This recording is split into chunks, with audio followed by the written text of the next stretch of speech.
Shalom, selamat malam Bapak Ibu Saudara dikasih Tuhan. Selamat berjumpa kembali dalam program My Way, satu program renungan singkat yang malam hari ini akan memberkati kita sebelum kita beristirahat tidur dalam damai sejahtera Tuhan Yesus. Dan masih di dalam bulan Oktober ini kita akan membahas bagaimana cara hidup orang benar di dalam Tuhan. Dan khususnya malam hari ini kita akan berbicara dengan satu tema, jangan berkata kotor. Kita akan baca ayatnya terlebih dahulu di dalam Efesus 4 ayat 29. Firman Allah berbunyi demikian. Janganlah ada perkataan kotor keluar dari mulutmu, tetapi pakailah perkataan yang baik untuk membangun, di mana perlu, supaya mereka yang mendengarnya beroleh kasih karunia. Firman Tuhan jelas berkata kepada kita malam hari ini, janganlah ada perkataan kotor yang keluar dari mulut kita. Mungkin sebagian besar dari kita sangat paham apa artinya kata-kata kotor, ya. Biasanya kata-kata kotor ini berupa makian, cercaan, atau bahkan kata-kata atau kalimat yang merendahkan atau menghina orang lain. Bahkan tidak jarang nama-nama binatang pun ikut turut diucapkan. Dan biasanya kata-kata ini diucapkan dengan tidak pantas. Kalau kita memikirkan, kenapa ya ada orang yang mudah sekali untuk berkata-kata kotor? Kenapa ya orang begitu mudah memaki-maki orang lain dan menghina orang lain? Bapak Ibu yang dikasihi Tuhan, apa yang keluar dari mulut itu biasanya timbul dari dalam hatinya. Firman Tuhan juga berkata di dalam Lukas 6 ayat 45, saya bacakan. Orang yang baik mengeluarkan barang yang baik dari perbendaharaan hatinya yang baik. Dan orang yang jahat mengeluarkan barang yang jahat dari perbendaharaannya yang jahat. Karena yang diucapkan mulutnya meluap dari dalam hatinya. Jadi sudah jelas, kalau sampai ada orang yang mengucapkan kata-kata kotor, kata-kata hinaan, cercaan, makian, bahkan yang tidak pantas itu dikeluarkan dari kata-kata, itu berarti hatinya penuh dengan kekesalan, kekecewaan, kemarahan, rasa tidak terima, mungkin merasa bahwa dia adalah orang yang paling benar, tetapi kenapa dia disalahkan. Ada perasaan yang tidak terima yang muncul dari dalam hati, sehingga orang tersebut merasa bahwa dia berhak untuk berkata-kata kotor. Nah, Bapak Ibu saudara dikasih Tuhan, apakah kita pernah memikirkan kalau ada orang yang mengeluarkan kata-kata kotor atau hinaan, makian, dan cercaan itu lalu ditujukan kepada orang tertentu? Pernahkah Bapak Ibu saudara memikirkan apa yang dirasakan, apa yang dipikirkan oleh orang yang menerima cercaan, hinaan, makian tersebut? Mungkin ada orang yang hanya bisa menerima cercaan, hinaan itu dengan kekesalan tanpa bisa berkata-kata apapun atau tidak melawan, tetapi membuat hatinya terluka, bahkan menyimpan dendam dan amarah. Dan yang dikhawatirkan, orang-orang seperti ini jika terus-menerus mendapat hinaan dan cercaan, mungkin dendamnya bertambah-tambah dan bertumpuk-tumpuk, dan ada satu titik di mana mereka tidak tahan, akhirnya mereka melampiaskan, dan Bapak Ibu Saudara akan menerima akibat yang kurang baik dari apa yang sudah terjadi. Tetapi ada orang-orang tertentu yang memiliki kemampuan dan kemauan untuk membalas. Kalau hal itu terjadi, maka yang pasti akan terjadi pertengkaran, ada perselisihan, bahkan tidak jarang timbul kekerasan secara fisik. Dan itu dilakukan bukan hanya oleh orang-orang yang tidak mengenal Tuhan, tetapi ada banyak juga orang yang sudah mengenal Tuhan, menjadi pengikut Kristus, orang Kristen, tetapi masih melakukan hal-hal seperti ini.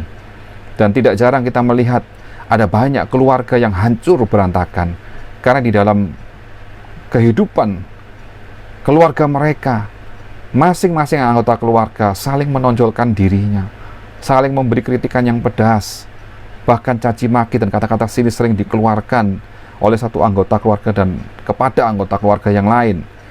Jika sudah demikian, maka kehidupan rumah tangga tidak akan damai, tidak akan ada sukacita, bahkan terjadi perselisihan, bahkan terjadi perceraian, percekcokan, Bahkan tidak jarang akan terjadi pembunuhan hanya gara-gara kata-kata yang tidak pantas yang diucapkan. Dan juga kita melihat ada banyak pertemanan, persahabatan juga bisa hancur hanya karena kata-kata yang membuat satu sama lain tersinggung. Karena yang satu menyindir dengan kata-kata yang kurang baik, kurang pantas, dan yang lain menerimanya tidak dalam posisi yang benar, terjadi kesalahpahaman, akhirnya terjadi percecokan, perselisihan, dan tidak jarang juga terjadi pembunuhan yang terjadi.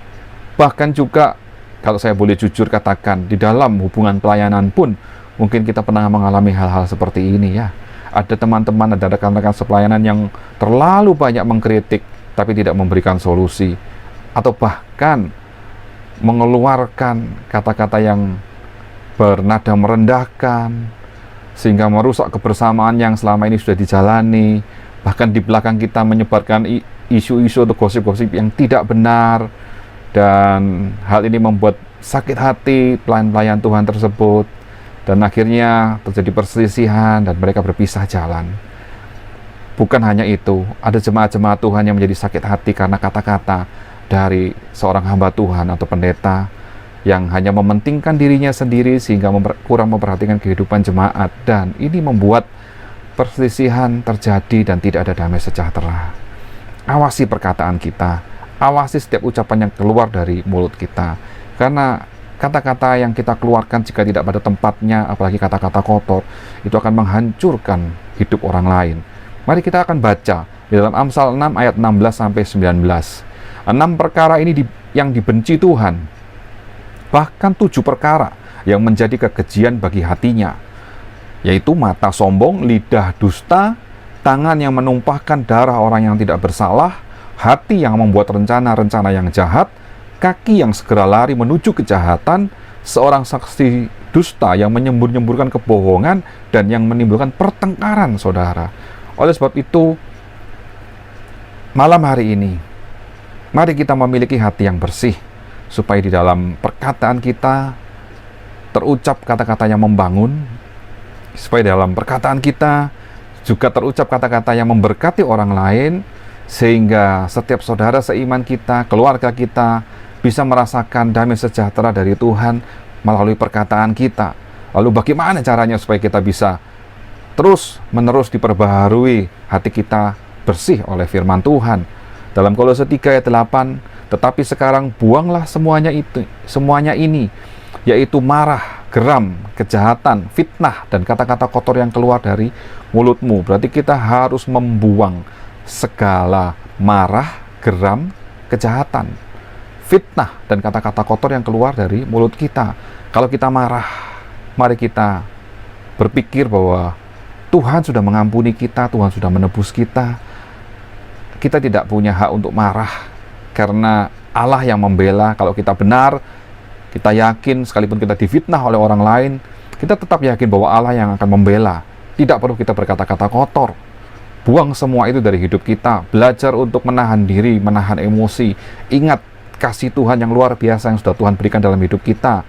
Bahkan juga dalam Efesus 5 ayat 4 berkata, demikian juga perkataan yang kotor, yang kosong, yang sembrono. Hal-hal ini tidak pantas, tetapi sebaliknya ucapkanlah syukur. Mari Bapak Ibu Saudara yang kasih Tuhan, biar malam hari ini kita belajar melakukan apa yang menjadi perintah Tuhan kepada kita.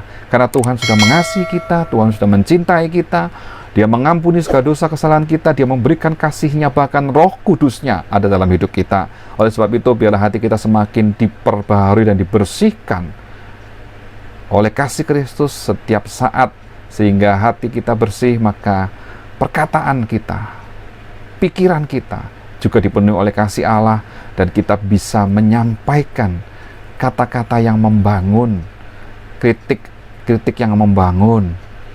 Kalaupun kita membela diri, kita bisa meminta hikmat dari Tuhan, supaya Tuhan memberi kita kata-kata yang berhikmat, supaya tidak ada orang yang tersakiti, setiap masalah bisa terselesaikan dengan baik.